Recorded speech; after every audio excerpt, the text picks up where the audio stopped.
Whispers beneath the Lake of Tears. In the northern part of Sangria, there was a lake called Lawa ng Luha, the Lake of Tears. It is not that very big or deep, but it was old.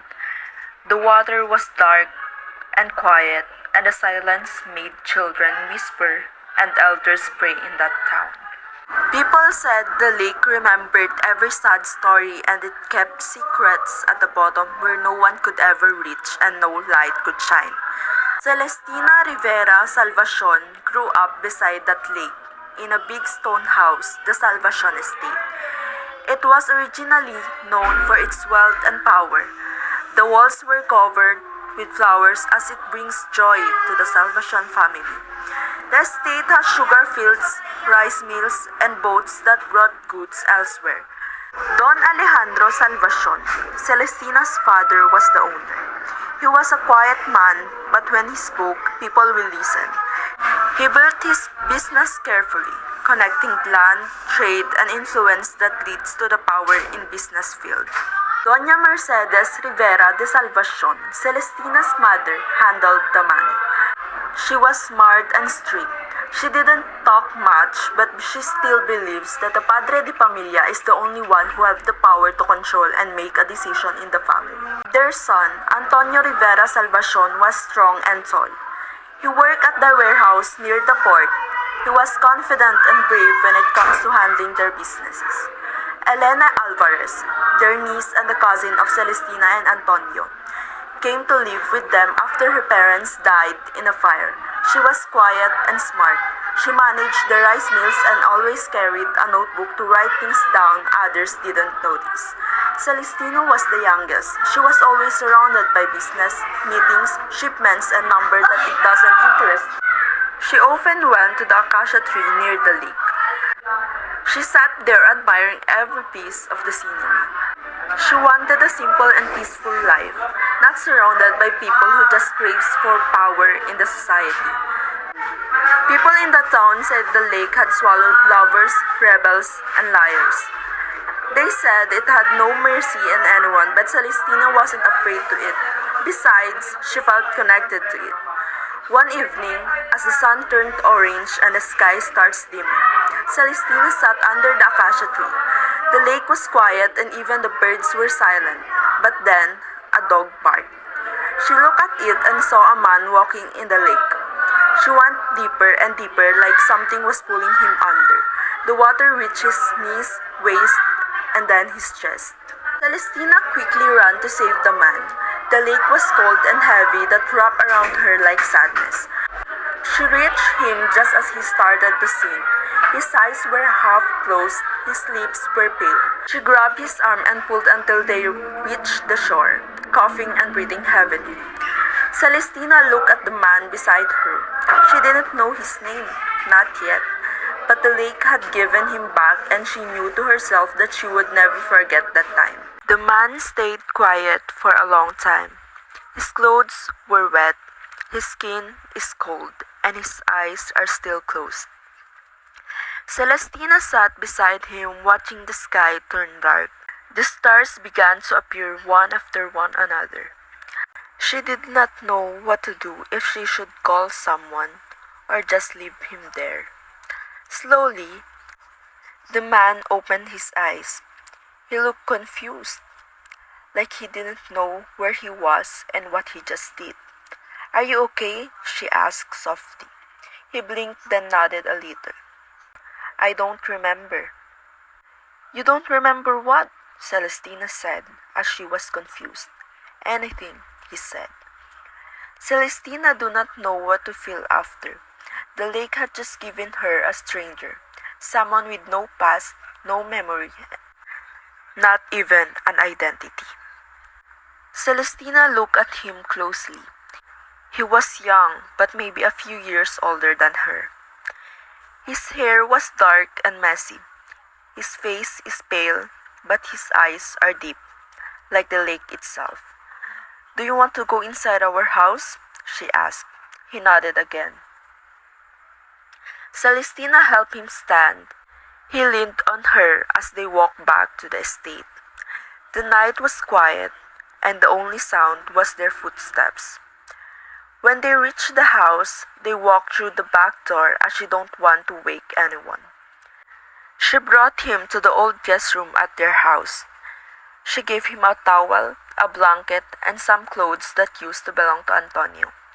"Let your body rest and we'll talk in the morning," she said. He looked at her and said, "Thank you." Celestina nodded and closed the door. Outside, the lake was calm and still, but inside her heart, there is something or feeling she don't understand yet. The moon was low and it shines as a mirror on the lake. Celestina stood by her bedroom window, staring at it. The man had left that afternoon, but she felt something was wrong. Her chest felt tight, like something was warning her. She waited until the house was quiet. Antonio was at the port.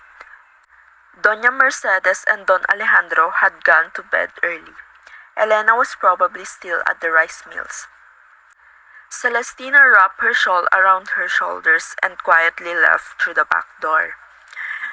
The path to the lake wasn't new to her, but tonight felt strange. The air was heavy and the wind was so quiet. She reached the acacia tree and hid behind it, and after a few minutes, she saw him. The man came out of the woods carrying a bag. He looked around carefully before walking. Celestina followed him slowly, making sure not to make any noise. He stopped at a small hut near the lake. It was old and covered with vines. She had never seen it before. The man knocked once and then went inside. Celestina moved closer and peeked through a small hole in the wall. Inside, the man she saved was talking to a man with a scar on his cheek and on the right leg. The man was wearing a faded blue shirt and a gun in his belt, wrapping around his waist. "Belong," the mysterious man he saved said. "The shipment arrived, but we need to move faster. The Guardia Civil are getting stricter." Celestina's eyes widened. He knew all along his name and his identity. Isabelo Belong Santiago used to be a boatman in Salvacion's shipment, but now he worked with the rebels. He disappeared months ago after a fight with Guardia Civils. Now he was here, sharing maps and secret letters with another rebel. They opened the map on the table. It showed paths through the lake, secret spot near the rice mills, and strange symbol that only them could understand. "The chest stays hidden," Belong said. "No one touches it until we get the signal, Alfredo." Alfredo Vergara used to be simple yet smart young man. He used to study medicine, but after his mother died in the hands of the Guardia Civils, he swore that he'll get revenge no matter what circumstances he'll get through. Alfredo nodded. "And the Salvation shipments?" "They marked as sugar, but they're hiding more than that." Celestina's heartbeat was fast. She turned and quickly ran away. The lake wasn't just a quiet place. It is a secret path, a hiding place, a battlefield. Back at the estate, she went to her father's study room. Her hands were shaking as she opened the drawer where Don Alejandro kept his letters. Most were about business, trade, deliveries, and payments. But one letter stood out and caught her attention. It was from Padre Luciano Ortega, the town priest of Sangria. "The chest remains secure. Night shipments continue. The lake is our ally."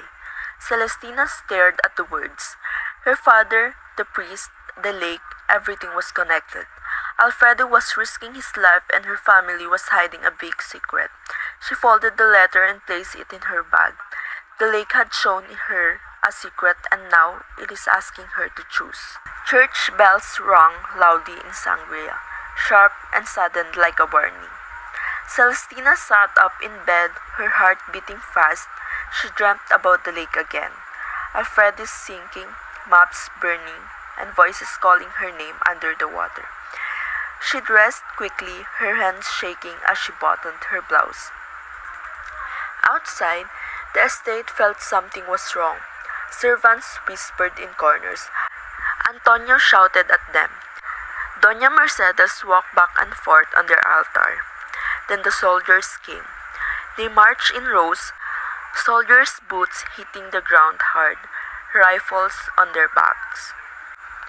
Leading them was Lieutenant General Severino Alarcon y Barrientos, the Gobernador Yusilio's son. He was tall, neat, and serious. His uniform was shiny, and his sword made a sound as he walked. Celestina stepped outside just as Severino went inside. "We have a warrant," he said, "for Alfredo Vergara." Celestina's breath suddenly stopped. "Why?" She held up a folded letter. The handwriting was definitely hers. "Alfredo Vergara is a traitor," Severino said. "He uses the lake to send weapons and messages for the Katipunan. He must be stopped." Celestina stared at the letter, her hands shaking. "I didn't write that," she said quietly. Severino didn't blink. "It has your name." Before she could say more, the soldiers moved. They rushed to the hut by the lake and dragged Alfredo out in chains. His face was bruised, his shirt is torn. He looked at her, not angered but hurt. "You told them," he said. "No," Celestina cried. "I swear I didn't." But the soldiers were already taking him away. Celestina got frozen. The letter was still in Severino's hand. The ink was hers. The words were not. That night, the estate was quiet. Don Alejandro locked himself in his study room. Doña Mercedes lit candles and prayed. Antonio drank until he passed out. Celestina sat alone in their garden. Her tears blurred the stars. Then Elena came. "I need to show you something," she said. They went to the rice mill. Elena opened a hidden drawer under the floor. Inside were pages of secret records, fake names, and strange codes. Celestina looked through them. Her hands began shaking. Shipments marked as sugar, routes through the lake, payments to Don Facundo Alarcon de Barrientos, signatures from Padre Luciano, initials from Don Alejandro. Elena spoke calmly. "I've been helping Alfredo and others. We used the lake to move supplies. We thought your family didn't know." She paused. "But they knew. They were leading it." She looked at Elena, the quiet cousin who had watched, listened, and kept records. "You knew?" Celestina whispered. "I had to." Elena said, "Someone had to remember." Celestina closed it and looked out the lake. It had always been watching, and now it was asking her to make an action. The rain came softly that morning, like the sky was sad. Celestina sat by the window. The estate was quiet. No one talked about Alfredo. No one asked about the letter. The silence felt like a punishment. She hadn't eaten. She hadn't slept. Her thoughts kept going in circles. The fake letter, Alfredo's eyes, Elena's secret. The lake, which used to feel safe, now felt like a wound. Then someone knocked on her door. She opened it and saw Doña Pilar Barrientos de Alarcon standing there. Her shawl was wet from the rain, and her eyes looked tired. Doña Pilar almost never visits the Salvacion estate. "May I come in?" she asked. Celestina nodded and let her in. The two sat on the chair. The rain tapped gently on the roof. Doña Pilar took out a folded cloth from her bag and placed it on the table. Inside was a map, hand-drawn, with patrol routes, secret paths, and a red X near the center of the lake. "I'm giving you this," she said, "because I owe Alfredo more than silence." Celestina stared at the map, her heart's beating fast. "What is it?" "A patrol map," Doña Pilar said. "It shows when and where the lake is watched. It will help you find and reach the chest." "You know about the chest?" Celestina asked.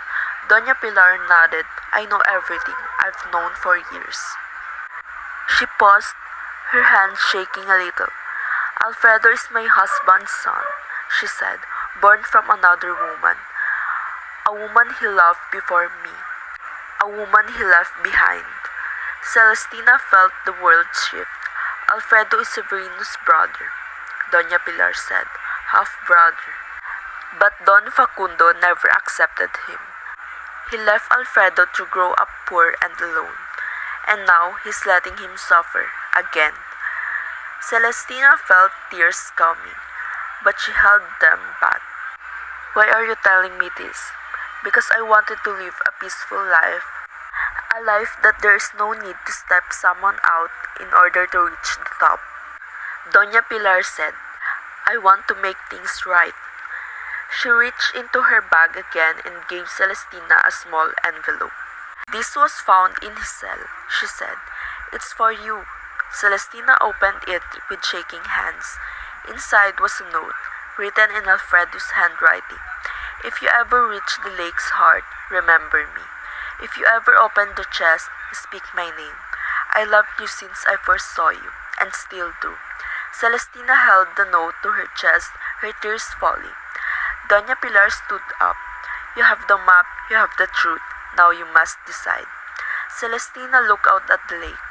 She had lived her life surrounded by numbers and secrets. Now she was ready to find the truth. The night had no moon. The lake looked like black silk, smooth and quiet. Celestina stood at the edge. The patrol map is in her pocket. Alfredo's final note is close to her heart. Elena stood beside her, her braid hidden under a scarf, her eyes calm and focused. They waited until the guards changed shifts, until the port was quiet and the estate was asleep. Celestina wore a simple blouse and trousers, borrowed from one of the boatmen. Elena carried a lantern, its flame covered with cloth. They had no boat and no guide, only the map, the key, and Alfredo's memory. They stepped into the water slowly, breathing carefully. The lake was colder than Celestina could ever remember. It felt like hands pulling her down. She felt the weight, not just of the water, but of the past, the pain, and the secrets. Elena led the way, following the red X on the map. The lantern gave a soft light. The lake was deep and they couldn't touch the bottom. Everything was dark. Then Elena stopped. There, she whispered. Below them was a chest, a thick, rusty chain wrapped around a large wooden chest. It was tied to a rock. Moss covered its sides and the lock was old. Celestina took out Alfredo's key. Her hands shook as she placed it into the lock. It clicked. The chest opened slowly. Inside were papers, envelopes, ledgers, and more. Names, dates, secret deals, everything Alfredo had talked about, and even more. Contracts signed by Don Alejandro, letters from Don Facundo, receipts from Padre Luciano, secret codes used by Severino's men. Celestina couldn't believe it. It was the truth. This was the burden Alfredo had carried. She grabbed the papers and wrapped them in cloth. Elena helped her, moving quickly and carefully. Then Celestina saw something else. At the bottom of the chest was a small pouch, old and tied with string. She opened it. Inside was a ring, simple silver with the letters AV engraved on it. She closed her eyes. Alfredo, she said. They closed the chest again and left it chained. They had what they needed. The lake had shared its secret. As they swam back to shore, the wind grew stronger. The water moved faster. Celestina felt something change, not in the lake but inside her. As she lived in silence for so long and now she was ready to speak. The bells rang again, but this time it didn't sound like a warning. They sounded like a judgment. Celestina stood inside of the cathedral, wearing a gown made of piña cloth and pearls. Her veil is long. Her hands were cold, but her heart was full of sadness. Outside, the church was full. The whole town came. Merchants, elders, soldiers, and priests. Don Alejandro sat in front. His face is hard to read. Doña Mercedes was beside him, holding her rosary tightly. Antonio is at another column, looking at the exit. Severino Alarcon y Barrientos stood at the altar. His uniform was perfect. His sword is shiny. He looked like the perfect groom, proud, calm, and ready. But Celestina wasn't there to marry. She was there to speak. Elena stood behind her, holding the bundle wrapped in cloth, the papers from the lake, the truth. The band started to play. Celestina walked down the aisle. Everyone stood. She walked slowly. Her eyes looked at Severino. He smiled, a fake smile, practiced and empty. She reached the altar. The priest raised his hands. "Do you?" "I do not," Celestina said. Her voice echoed through the church. People gasped, some whispered, others shifted in their seats. "I do not consent," she said again. "Not to this marriage, not to this silence." She turned to face the crowd. "My name is Celestina Rivera Salvacion. I was born into a rich family, but I was also born beside the lake that remembers everything." She nodded to Elena. Elena stepped forward and opened the bundle. "These are documents," Celestina said, taken from a chest hidden under the lake. "They prove that Don Facundo Alarcon de Barrientos, Don Alejandro Salvacion, Padre Luciano Ortega, and others have been smuggling weapons, opium, and silver. They used the lake, they used our town, they used us." The crowd reacted. Voices rose, elders stood, soldiers moved. Don Facundo stood up. "Lies!" he shouted. "Arrest that woman!" But before the guards could move, Doña Pilar stepped forward. Her voice was soft but strong. "Severino," she said, "Alfredo Vergara was your brother, your father's son. He died in prison because of a fake letter, a letter written in your name." Severino froze. His sword felt heavy. "You let him die," Doña Pilar said, "and now you want to marry the woman he loved?" Everyone looked at Severino. He looked at Celestina, then at the papers, then at his mother. He stepped back and placed his sword on the altar. "I will not marry," he said. "I will not hide the truth." The elders moved quickly. Don Facundo was arrested. Don Alejandro was named. Antonio was questioned, and Padre Luciano ran away. The cathedral, once a place for weddings, became a courtroom, and Celestina, once a bride, became a witness. The port was burning. Flames rose into the night sky, turning it into orange and red. Soldiers loyal to Don Facundo had returned, angry and ready to destroy. They burned warehouses, flipped carts, and mashed anything they'd see. Celestina stood at the edge of the state, watching everything. Her wedding gown was gone. She now wore a shawl and boots. Elena stood beside her, holding a bag with the last documents. The truth had been spoken, but now Celestina understood. Truth doesn't always bring peace. Antonio had escaped from the guards. He hadn't spoken to Celestina since the wedding. His face had looked pale. His hands were shaking, but now she saw him running toward the lake, carrying a heavy chest, the original one, not fully emptied, the one still chained to the past. "Antonio!" she shouted. He didn't stop. He reached the rocks near the lake, dragging the chest behind him. Rain started to fall, making the stones slippery and dangerous. Celestina ran after him, breathing hard. "Don't!" she cried. "It's not worth it." Antonio turned around. "You don't understand," he said. "If they find this, if they see what's still inside, we're finished." He stepped onto the rocks. His foot slipped.